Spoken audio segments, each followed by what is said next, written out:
Hey guys, Erwan Heussaff here again at Landers Autos Manila in my favorite part of the store, which is the alcohol selection. I really do believe that this is the largest selection of beer in any superstore in the country, and that gets me really excited simply because beer is something that I don't really know much about. Just like wine, it can be really complex in terms of the proportion of ingredients that are in there, the processes of how they're made, where they come from, the styles they're made in, and the different categories of beer. It gets really confusing and it takes years and years of drinking and actually maybe brewing to really understand it completely. But what I can do for you today is kind of just paint the broad strokes to give you an indication of the types of beer that you might naturally gravitate to depending on what you originally like. But I'll give you the category. The first two broad categories you have in any beers are ales versus lagers. One of the main differences are that ales are usually fermented at a much higher temperature for a shorter period of time, whereas lagers are fermented at a cold temperature for a much longer period of time. Ales are usually fermented with top floating yeast, whereas lagers are fermented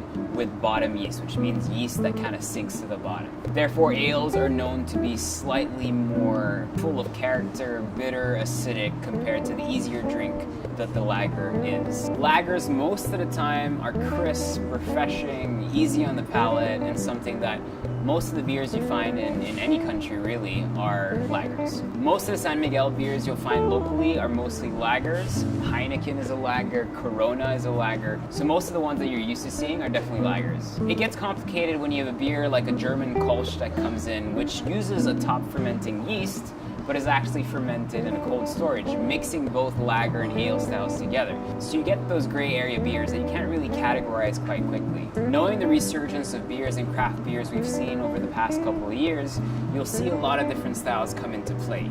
You have a stout, which most people actually know about already simply because Guinness is so popular.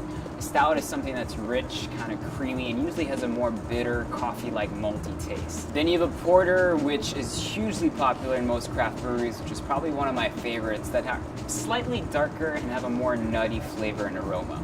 Finally, a pilsner that comes out of the Czech Republic.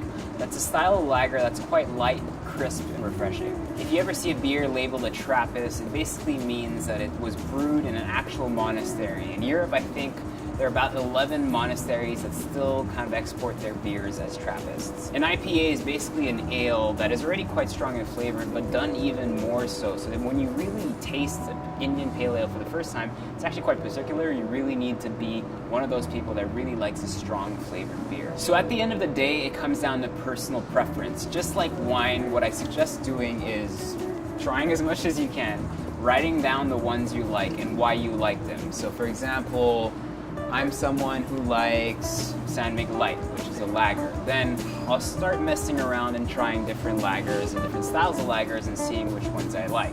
If I'm someone that initially likes an ale, then I'll start trying different styles of ales and figure out what I like as well. And then once you get that palate kind of matured and more adventurous, you can go into those craft beers that have added flavors. You have things like a tropical fruit ale, you have a nut brown ale. So beer is just this amazing canvas that you can add so much flavor to and so much taste to. So thanks again for watching, guys. My name is Erwan Heussaff over here at Landers Manila. I would try all these beers if I could. I think maybe eventually I'll sneak one bottle into my cart and then try them at home with a longer period of time so I don't get too drunk too quickly. And try to work on my palate and my appreciation for beer. So if you enjoy that video, please make sure to comment below or like it and share it with your friends. And if you want to see anything in particular next time in terms of alcohol or ingredients that you might find in the Superstore, please don't hesitate, and we'll see you guys soon.